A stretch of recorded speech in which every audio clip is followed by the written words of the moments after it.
Caamsaa shambara 2017 akkam jirtan kabajamtootaa fi jaallatamtoota hordoftoota qaroo miidiyaa oduu fi odeeffannoowwan keenya kan guyyaa har'aatiif qabanne kan biyya keessaa fi kan biyya alaa akka isin biraan gennu ta'a. Akkasumas dhumarratti oduu dinqisiisoo isin biraan gahuuf qopheeffanneetii jira. Hanga xumuraatti akka loon turtan isin affeerraa gara oduu keenyatti yoo dabarru jalqaba irratti kan argannu mootummaan filannoo dhufuuf dirree wal dorgommii nagahaa qopheessaa akka uumu paartileen mormitootaa afur gaafatan. Itoophiyaatti filannoo waliigalaa geggeeffamuuf waggaa tokko qofa hafuu wal qabatee mootummaan hunda hammataa ta'e hatattamaan geggeessee fi rakkoo biyya keessa jiru furuun dirree wal dorgommii nagahaa qopheessaa akka uumu paartileen mormitootaa afur gaafatan. Paartileen kunneen ibsa waloo caamsaa 12 akka lakkoofsa biyya alaatti baasaniin bu'aa qabeessummaa qabsoo karaa nagahaaf mootummaan hidhattoota siyaasaa akka gadhiisus gaafataniiti kan isaan jiran. Paartileen mormituu afran kunneen dhaabbata tokkummaa guutuu Itoophiyaa, paartii warraaqsa uummattoota Itoophiyaa, sosochii giyoonummaa Amaaraa fi paartii Innaat yoo ta'an inni kun ammootu ibsa isaaniitiin kun filannoo biyyaalessaa bara 2018 akka lakkoofsa Itoophiyaatti geggeeffamu jedhamee eegamu irratti kan xiyyeeffatudha jedhan. Heera mootummaa Federii keewwata 58 caqasuudhaan filannoo biyyaalessaa marsaa 7ffaan bara 2018 yookaan bara dhufu akka geggeeffamu kan eegamu kan geggeessu dhabuun ammoo amantaa uummanni adeemsa dimokiraasii irratti qabu daran kan hir'isu ta'a jedhanii cimsanii hubachiisaniiru. Haa ta'u malee hanga ammaatti gama mootummaa fi boordii filannoo biyyaalessaatiin waa'een filannoo ilaalchise hanga ammaatti wanti ibsamee jiraachuu dhabuun kan qeeqan paartileen kunniin Itoophiyaa waraana amma keessa jirtu keessaa baate gidiraa fi ajjeechaa uummataa dhabamsiisuu kan danda'u filannoo kanam yookaan hanna irraa bilisa ta'ee haqa qabeessaa fi amanamummaa kan qabu geggeessuu qofa ta'uu cimsatanii kan dubbatan ta'uun dhagahamee jira. Haalli biyyattiin keessa jirtu garuu filannoo dhufuu jiru kanaaf dirree mijataa kan uumu akka hin taane yoo kaasan paartileen kunniin yoo xiqqaate waraanni naannolee lamaan keessatti keessahuu naannoo Amaaraa fi Oromiyaa keessatti itti fufee jiru. Naannoo Tigraayis to'annoo mootummaa federaalaatiin jala akka jiruu fi rakkoo nageenyaa fi dhiibbaa jireenyaa kan ka'e uummanni filannoodhaan akka barbaadanitti aangoo baasu yookaan aangoo irraa buusuu fi aangoo irratti baasuu akka isaan kan hin dandeessifne rakkoon kunniin fakkeenya jechuun dubbatan. Kana malees qooda fudhattoonni siyaasaa deeggartoonni isaanii waliin akka waliin argine yookaan wal hin qunnamne ugguraa fi daangeffamni isaan mudachuu kan hubachiisanii fi hayyoonni ilaalcha siyaasaa fi eenyummaa isaaniitiin bakka garaagaraatti hidhaman akka gadhiifamanis gaafatan. Miidiyaaleen yookaan ammoo gocha sirna tokkoo faarsuu balleessuudhaan gara haqummaatti ce'uun barbaachisaa ta'uu kan ibsan paartileen kunneen dhiibbaan yookaan kanneen isaan uumanii fi dhaabbileen miidiyaa garuu giddugaleessa ta'anii ilaalaman waanjoo sodaachisoo jalaa bilisa ta'uu qabu jechuun gara miidiyaattis quba isaanii deebisaniiru. Itti dabaluudhaan ibsichi dhaabbileen siivikii fi dimokiraasii caalatti of danda'oo fi hunda kan hammatan akka ta'e hubachiisanii kana malees taajjabdoonni idil addunyaa adeemsa filannoo sadarkaa jalqabaa irraa kaasee akka hordofan waltajjiiwwan gahaan akka mijatanis gaafataniiru. Adeemsi miseensota boordii filannoo bifa haaraan akka bakka buusuuf eegalame ilaalchisee boordiin amma jiru qormaata guddaa akka isa mudate eeruu ta'us yoo xiqqaate filannoo tokko geggeessuu muuxannoo argateera. Kanaaf ammoo filannoo dhufu akka to'atu kan hayyamamuu qaba. Geggeessitoonni boordichaa haaraan muudaman ji'oota muraasa keessatti taatee biyyaalessaa guddaa fi walxaxaa akkasii bulchuudhaaf muuxannoo dhabuu danda'u jechuun ammoo yaaddoo qaban kaasaniiti kan isaan jiran. Miseensota boordii akkasii bakka buusuun barbaachisaa yoo ta'e labsii lakkoofsa 33 muraa 20 keewwata 5 fi keewwata xiqqaa 6 waliin wal qabsiisuudhaan yookaan wal simsiisuudhaan geggeeffamu akka qabu paartileen kunneen ibsa isaanii jalqabaa irratti kan eeranii fi kunis adeemsa kaadhimamummaa isaa irratti bakka bu'oota paartilee siyaasaa waliin mari'achuu kan barbaadu ta'uu isaanis eeraniiru. Paartileen afran kunneen ibsa waloon kennaniin boordiin filannoo biyyaalessaa fi mootummaan sadarkaa qophii amma irra jiru irratti ibsa ifa ta'e kan kennan paartiin biyya bulchaa jiru marii dhugaa qabeessaa fi hunda hammate akka geggeessu akkasumas dirree wal dorgommii nagahaa qabeessaa akka uumu waamicha isaanii keessatti dhiheessaniiti kan isaan jiran.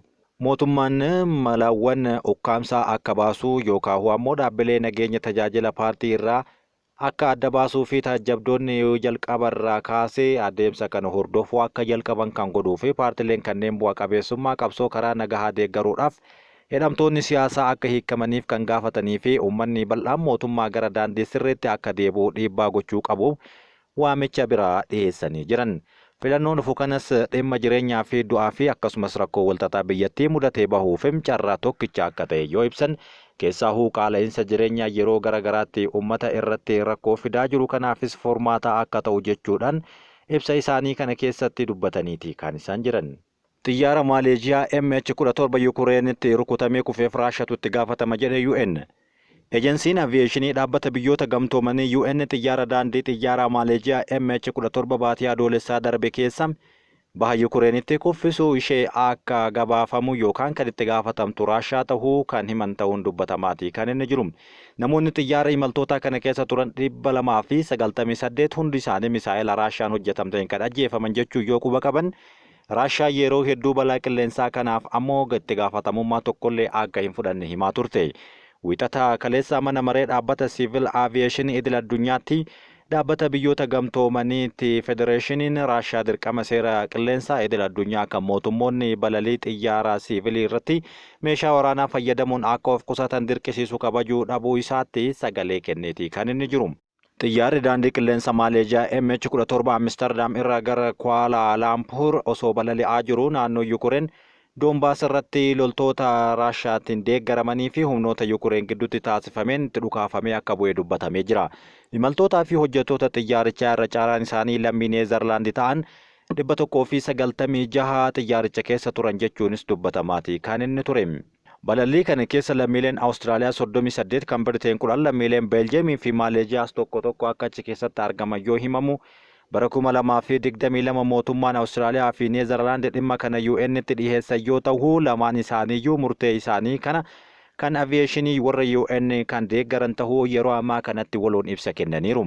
Ministeerri Haajaa Alaa Awustiraaliyaa Peeni Wong Raashaan gocha jeequmsaa suukanneessaa kanaaf itti gaafatamummaa fudhattee beenyaa akka kaffaltuu dhahamanii.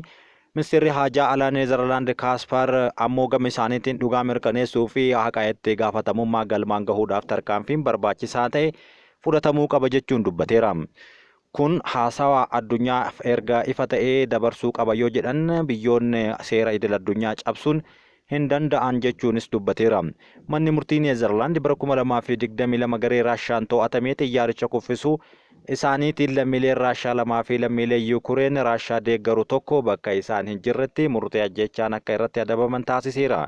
Namoonni sadi ammoo hidhaa umrii guutuutiin akka adabaman kan itti murtaa'e yommuu ta'u garuu dabarfamanii waan hin kennamneef osoo hin adabamanii hafaniiti kan isaan jiran. Gareen waggoota 40 oliif hidhannoon qabsaa'ee meeshaa isaa lafa kaa'uun diigamuuf murteessuun dhagahame. Dhaabbanni waggoota 40 oliif hidhannoodhaan mootummaa Tarkii irratti qabsaa'aa ture PKK kan jedhamu meeshaa lafa kaa'ee akka diigamu murteessuu beeksisee jira.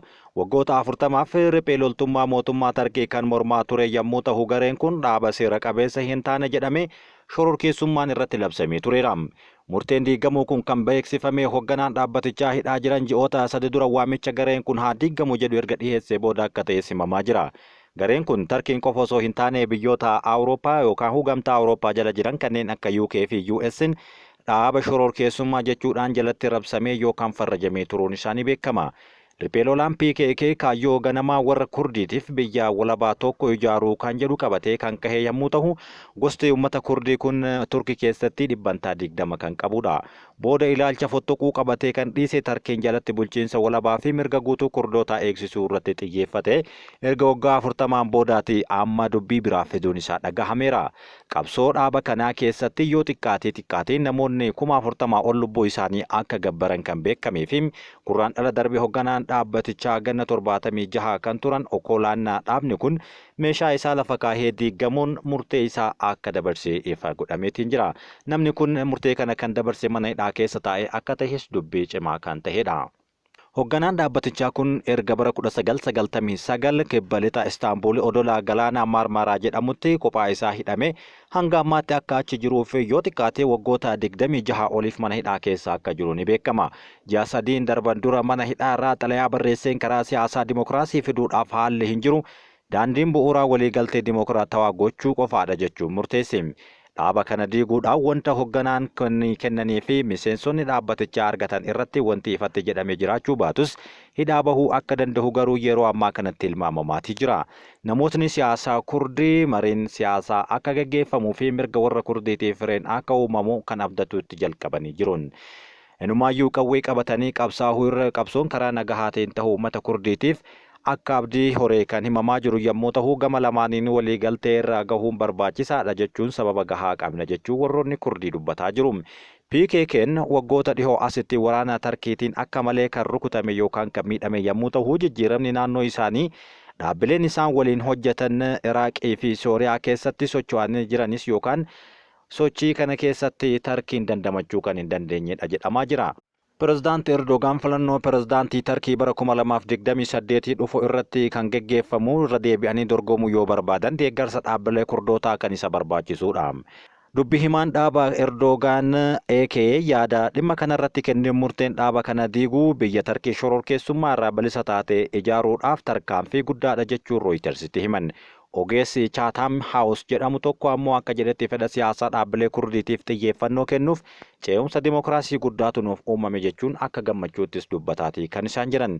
Namootni siyaasaa Tarkii adeemsa kana saffisiisuudhaaf sochii eegaluu kan dubbatan yommuu ta'u ammoo diigamuun dhaaba kanaa hangam akka fedha siyaasaa warra Kurdii siyaasa Ankaaraatti akka makanis hanga ammaatti wanti ifa ta'e tokkollee hin jiru. Diigamuu dhaabichaa booda hojii guddaan kan eeggamu mootummaa Tarkii irraa akka ta'e ni gabaafama. Yeroo ammaa kana hoogganaan garee PKK kan waggoota 26 oliif mana hidhaa keessa jiru gadhiifamuun isaatis sababa gahaadha jechuun dubbatamaati jira. Warreen adiin Afrikaa kibbaa irraa gara Ameerikaatti akka godaanan Tiraamp eeyyameef marsaa duraatiin Ameerikaatti imalaa jiraachuun beekame. Warreen adiin kibba Afrikaa irraa Doonaald Tiraamp eeyyameef baqattummaadhaan Ameerikaa akka seenaniif yeroo kana yoo himan 49 marsaa jalqabaa keessatti Ameerikaa qaqqabuu isaanii himamaa jira. Xiyyaarri namoota kana dilbata magaalaa Johannesburg irraa fe'ee wiixataa waaree booda Washington DC qubachuun isaa eeggame kan himame yommuu ta'u pirezidaantii Doonaald Tiraamp warreen adiin Afrikaa kibbaa keessa jiraatan irraa loogiin sanyummaa irra qaqqabaa jira erga jedhanii booda hariiroo Afrikaa kibbaa fi Ameerikaa akka laafeeti kan inni jiru. Ministeerri dhimma alaa Afrikaa kibbaa Roonaald Raamohaa gama isaaniitiin cunqursaa warra adii irra qaqqabu tokkollee akka hin jirre yoo dubbatan himannaa irratti dhihaate kana fudhatama dhabsiisaniiru. Ameerikaan mootummaa Afrikaa kibbaa qonnaan bultoota warreen adii irraa lafa fudhachaa jirti jechuudhaan imaammata kaayessoo ishee kan qeeqxe yommuu ta'u yeroo garagaraatti lammiilee isaanii baasuu fi imbaasiiwwan isaanis cufuu irratti xiyyeeffataniiti kan isaan turan. Uummatni Gaazaa guutuun isaa balaa beela guddaa keessa jiraachuu gabaasaaleen garagaraa baasan. Gabaasni haaraan hordoffii beelaa idil addunyaa akka jedhetti uummanni Gaazaa keessa jiru guutumaan guututti uummanni gara miiliyoona 2.1 ta'u ji'oota 19f wal dhabdee buqqa'insaa fi uggura deeggarsa nyaataa jala ture balaa guddaadhaaf amma saaxilameera jedhan. Akka gabaasa IPCtti beela addunyaa kan dhaabbata biyyoota gamtoomanii fi dhaabbileen gargaarsaa hedduun itti fayyadaman ibsutti uggurri Israa'el kun yoo itti fufe Gaazatti namoonni walakkaa miiliyoonaa ta'an beela cimaan isaa mudatuun lubbuu isaanii akka dhaban shakkaati kan inni jiru. Israa'el jalqaba baatii bitootessaa irraa eegaltee gargaarsi kamiyyuu akka Gaazaa hin seenne dhoorkiteerti kan jedhan Hamaas namoota ukkaamamee kanneen hafan akka gadhiisuuf dhiibbaa gochuuf jechuun ibsiti. Wantoonni bu'uura jireenyaa namaaf barbaachisan yookaan lubbuu namootaa tursiisuu danda'an 7 kana keessaa ni dhuma yookaan hanqina cimaa ta'a jedhamee eeggamaa jiraachuu IPC'n Gaazatti balaa beelaa jechuudhaan gabaasa isaa kana uumeetiin jira. Gabaasni kun ragaa eebla tokko hanga caamsaa 10tti bu'uura godhachuudhaan kan qophaa'e yommuu ta'u kun erga xiinxala dhumaa onkololeessa keessa taasifame as haalli jiru haalaan hammaachuu isaa beeksisaniiti jiru. Dhuma irratti oduu dinqisiisoo kan isinitti himnu ta'a. Oduu dinqisiisoo keenya guyyaa har'aatiin Naayijeeriyaatti dargaggeessi waggaa 18 tokko ji'a 5 qofa keessatti shamarran 10 ulfeessuun himamee jira. Bulchiinsa Naayijeeriyaa Annabiraa jedhamu keessatti dargaggeessi umriin isaa waggaa 18 reefuu guute baatii 5 qofa keessatti intala hoogganaa isaa dabalatee shamarran 10 ulfeessuun isaa ijoo dubbii biyyattii ta'ee gabaafamaa jira. Akka gabaasa kanaatti Naayijeeriyaa bulchiinsa Annabiraa jedhamu keessatti kan dhalate dargaggeessi ol adeemaan kun hojjechiisaa isaa jalatti hojiis ta'ee ogummaa akka baratuuf kan qacarame ta'uun dubbatama. Haa ta'u malee yeroo ji'a 6 hin guunne keessatti ji'a 5 keessatti qofa dargaggeessi kun intala durbaa barsiisaa isaatii fi kanneen mana suuqii keessa hojjettu dabalatee kanneen gurgurtaa garagaraa irratti hirmaatan biroo 8 ulfeessee jira jechuun gabaasaaleen garagaraa himaatii jiru. Akkamitti shamarran hanga kana ulfeessuu akka danda'e wayita gaafatametti dargaggeessi kun dubartoota maraa salphumatti jaalalaan waliif galuuf isaan akka hin fuune waadaa seenee fedhima isaaniitiin akka ta'e dubbataati kan inni jiru. Yeroo ammaa kana oduu cimaa biyyattii keessatti tahaa kan jiru dargaggeessi kun dubbii miidiyaa hundaa ta'aatii jira. Hojjechiisaa fi barsiisaa isaa battalumatti hatattamaan leenjii isaa irraa kan qajeelchanis ta'ee gocha rifachiisaa kana marsaa miidiyaa hawaasummaa irratti erga arganii dubartoonni bulchiinsa Annabiriyaa fi Komishinarri nageenya hawaasummaa ofii Obiina jedhamu mootummaa naannichaa dargaggeessicha irratti himata akka hin bannee fi haalli homaa isaatiiyyuu akka hin jirre dubbatamaatii jira. Gara fuulduraatti himanni irratti banamu hin banamu kan jedhu ammoo hanga ammaatti wanti ifatti dubbatame tokkollee kan hin jirre yommuu ta'u, dargaggeessichi kun garuu jecha isaa kan poolisiidhaaf kenneen fedha isaaniitiin akka ta'e dubbateeti kan inni jiru. Kabajamtootaa fi jaallatamtoota hordoftoota keenyaa oduun keenya kan har'aaf isiniif qindeessine kan hanga ammaatti dhageeffattaniidha waan nu dhageeffattaniif galatooma.